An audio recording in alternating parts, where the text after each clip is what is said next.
Hey everybody, in this video we're going to talk about tyrosine and OCD and the gastrointestinal tract. I'm Dr. Diane and I'm answering questions that have come in recently from when I was the host of the Microbes and Mental Health Summit. So we had a question about somebody that was experiencing a lot of OCD types of tendencies and was noticing that tyrosine was one thing that was actually helping with this tendency. So tyrosine is an amino acid, it's a protein molecule, and is a precursor to dopamine. So oftentimes when we have things like OCD type of tendencies, there is a lower amount of dopamine in the body. Dopamine helps with happiness, but it also is reward and motivation. And we have things sometimes like OCD or tics or like obsessive types of behavior, ADHD.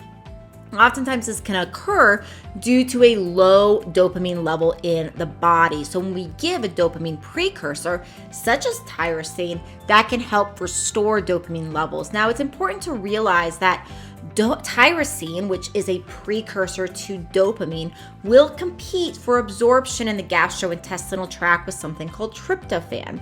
Tryptophan is another amino acid, so it's another protein molecule, and tryptophan is the precursor to serotonin, one of our other brain hormones connected to happiness.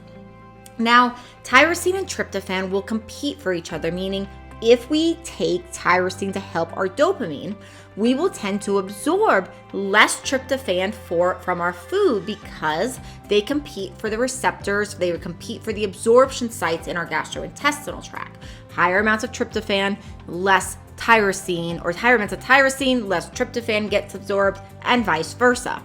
So oftentimes if we're supplementing tyrosine for a long period of time, we want to take tryptophan at a different meal so that we can make sure that we're getting enough tyrosine to make our dopamine and enough tryptophan to make our serotonin. So we want to make sure we're keeping dopamine levels high, serotonin levels high, and we're not doing things that, while helping the one, will lower and deplete the other. So a really easy thing is take tyrosine at one meal, tryptophan and next. Most commonly we take them in a 10-to-1 ratio. So we take 50 milligrams of tryptophan. We would take 10 times the amount of tyrosine in dosage, so 500. But again, none of this is medical advice. Make sure you're always talking to your doctors about what the right thing is for you. And we always want to be cautious with using these things if we're taking any medication such as SSRIs, for example. So always talk to your doctor before you're starting any of this, just to make sure. When we get too much serotonin, we can get something called serotonin syndrome, which is where we can get anxious and sweaty and feel a lot of different things. We want to make sure we're avoiding that. B6 is also needed to make serotonin and dopamine. So sometimes if you're feeling mental health wise like, you're not feeling totally right, taking a B6 supplement can often help with that as well.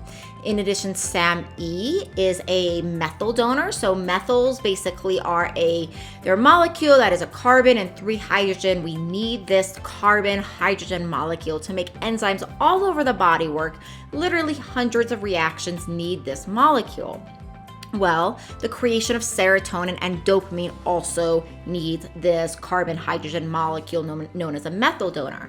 SAMe is a nutrient that will donate a bunch of methyl donors to the production of a variety of things, some of which are serotonin and dopamine. So we want to make sure that when we're considering building blocks and nutrients for the creation of serotonin and dopamine for our brain, that we're considering a wide variety of nutrients that actually go into that. All right, everybody, I hope that helped. Please subscribe to this channel if it's been helpful. Please do share this with your family and friends. Don't keep me a secret. Information about me and my clinic is in the show notes. I'll see you in the next video.